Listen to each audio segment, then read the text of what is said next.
হযরত আরওয়া বিন যুবাইর রাদিয়াল্লাহু তাআলা আনহু বলেন, আমি উম্মুল মুমিনিন সাইয়েদানা আয়েশা সিদ্দিকা রাদিয়াল্লাহু তাআলা আনহাকে একই দিনে ৭০,০০০ দিরহাম আল্লাহর পথে বিলিয়ে দিতে দেখেছি।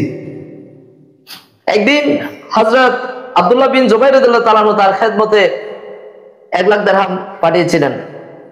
তিনি সেই দিরহাম সেই দিনে আল্লাহর রাস্তায় বন্টন করে দিয়েছেন।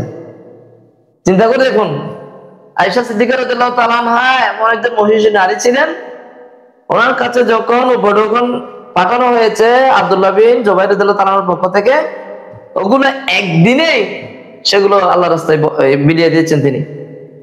সেই দিন তিনি রোজা রেখেছিলেন। তিনি আবার বলছেন সেই দিন তিনি রোজা রেখেছিলেন। ইফতারের সময় বাদী তাকে বললেন, আপনার ইফতারের জন্য একটি দিরহাম রেখে দিলে ভালো হতো, আজ মাংস আনতে পারতাম। তিনি বললেন, আমার স্মরণ ছিল না। সুবহানাল্লাহ। এটা অনেক কিছু শিখার আছে এই সামান্য একটা ঘটনা থেকে। আল্লাহর রাস্তায় দান করার যে মজাটা, সেটা যে কেউ পায় না, আর যারা পায় তারা সেটা গ্রহণ করে। মাদারিজুন নবুওয়াতের মধ্যে হাদিস শরীফটি উল্লেখ আছে।